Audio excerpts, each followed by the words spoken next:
اسلاف کا جو طریقہ کار رہا ہے وہ بھی امت کے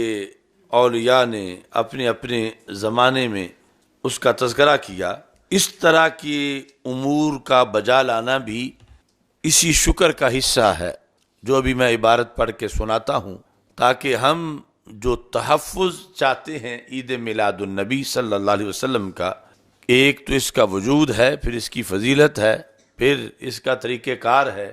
اور پھر خرافات سے اس کا تحفظ ہے۔ تو حضرت معروف کرخی کا فرمان حاشیہ اعانۃ الطالبین جلد نمبر 3 میں انہوں نے لکھا، من حیّا لآجال قراءۃ مولد الرسول صلی اللہ علیہ وسلم طعاما، کہ جس شخص نے رسول اکرم صلی اللہ علیہ وسلم کے مولد کی قرات کے لیے طعام تیار کیا، حیّا طعام یعنی لنگر پکایا، لآجال قراءۃ مولد الرسول۔ قراءۃ مولد الرسول کا مطلب یہ ہے کہ شروع میں میلاد نامے پڑھے جاتے تھے، یعنی عربی زبان کے اندر چند صفحات پر مشتمل وہ تذکرہ کہ جس میں یعنی رسول اکرم صلی اللہ علیہ وسلم کہ نور کی تخلیق کیسے ہوئی، پھر نور حضرت آدم علیہ السلام کی پیشانی میں رکھا گیا، اور پھر یہ پاک پشتوں سے پاک رحموں کی طرف منتقل ہوتا آیا، اور پھر سیدنا عبداللہ رضی اللہ تعالی عنہ سے حضرت سیدہ آمنہ رضی اللہ تعالی عنہا کی طرف منتقل ہوا، اور پھر اس دوران جو آیات اور علامات کائنات میں ظاہر ہوئیں، جب رسول پاک صلی اللہ علیہ وسلم شکم مادر میں موجود تھے، اور اس کے بعد جب آپ کی ولادت ہوئی تو کائنات میں جو تبدیلیاں رونما ہوئیں، یا اس وقت کے جو مناظر تھے کہ آسماں کے ستارے قریب آ گئے اور کعبۃ اللہ اس طرف جھک گیا، اور رسول اکرم صلی اللہ علیہ وسلم مختون پیدا ہوئے کہ ختنہ شدہ تھے، اور ولادت کے ساتھ ہی آپ نے اپنا سر سجدے میں رکھ لیا۔ تو اس طرح کا جو احوال یعنی بیان کیے جاتے تھے شروع کی محافل میلاد کے اندر اختصار کے ساتھ، اس پر یعنی بہت سے اکابر علماء کے وہ میلاد نامے عربی میں لکھے ہوئے موجود ہیں۔ تو من حیّا لآجال قراءۃ مولد الرسول،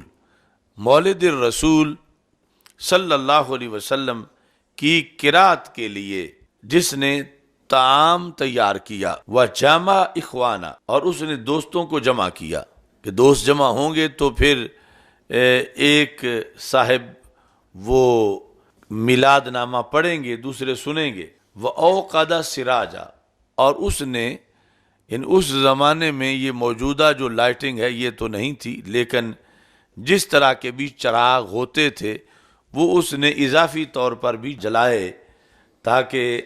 عام دنوں سے روشنی اس کے گھر میں زیادہ ہو۔ وَأَوْقَدَ سِرَاجًا وَلَبِسَ جَدِيدًا، اور اس نے نئے کپڑے پہنے، کہ رسول پاک صلی اللہ علیہ وسلم کی آمد کی خوشی کی مجلس میں چونکہ میں شرکت کر رہا ہوں۔ وَتَعَطَّرَ، اس نے خوشبو لگائی، وَتَجَمَّلَ، اس نے زیب و زینت اختیار کی۔ یہ سب کچھ اس نے کیوں کیا؟ کہتے ہیں تعظیم لمولدہ، رسول اکرم صلی اللہ علیہ وسلم کے مولد کی تعظیم کے لیے، یعنی یہ مفعول لہو ہے پہلے سارے افعال کا، تو مفعول لہو غرض ہوتی ہے، جس طرح کہ مثال کے طور پر کہ ضربتہ تادیبا، میں نے اس کو مارا ادب سکھانے کے لیے۔ تو یہ سارے افعال کرتے وقت اس بندے کا ارادہ کیا تھا؟ چونکہ ارادہ تکبر کا بھی ہو سکتا ہے کہ ارد گرد کے جو پڑوسی ہیں ان پر ظاہر کیا جائے کہ یہ اتنے پیسے نہیں رکھتے جتنا میں رکھتا ہوں، یا کوئی ریاکاری ہو سکتی ہے، یا کوئی اور مقصد ہو سکتا ہے، لیکن انہوں نے کہا کہ مقصد یہاں اس کا کیا تھا؟ تعظیم لمولدہ، کہ وہ اس مولد کی تعظیم کرے، اس لیے اس نے نئے کپڑے پہنے، اس لیے اس نے خوشبو لگائی، اس لیے اس نے کھانا تیار کیا تعظیما لمولدہ، تو پھر حشرہ اللہ تعالی یوم القیامت مع الفرقۃ الاولی من النبیین، یعنی یہ حضرت معروف کرخی کا اپنا ایک عقیدہ اور نظریہ ہے، اور ان کا یہ کشف ہے کہ جو ایسا کرے گا اللہ قیامت کے دن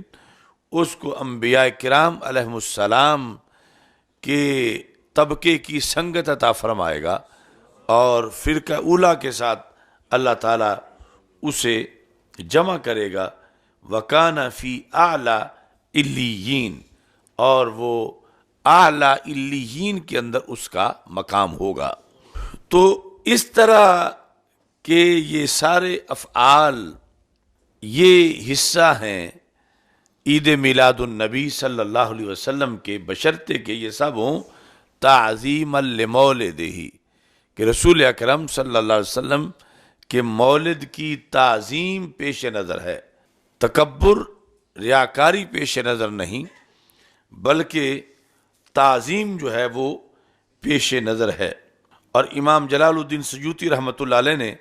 اپنی کتاب الوسائل فی شرح الشمائل، اس کے اندر آپ نے یہ لکھا کہ ما من بیت او مسجد او محلہ قرئ فیہ مولد النبی صلی اللہ علیہ وسلم الا حفت الملائکۃ باہل ذلک المکان، کہ جس گھر میں یا مسجد میں یا محلہ میں رسول اکرم صلی اللہ علیہ وسلم کی ولادت باسعادت کی نسبت سے کوئی محفل ہوتی ہے، اللہ تعالیٰ کی طرف سے فرشتوں کو بھیجا جاتا ہے کہ جو اپنے پروں سے اس گھر کو یا مسجد کو یا محلے کو رحمت کے پروں سے ڈھانپ لیتے ہیں۔ تو یہ گفتگو ہے کہ امت کے اندر اس عید کو یا اس موقع کو دوسرے مواقع سے کتنا عظیم سمجھا گیا، اور اس کے لیے شرعی طور پر کس قدر اہتمام کیا گیا۔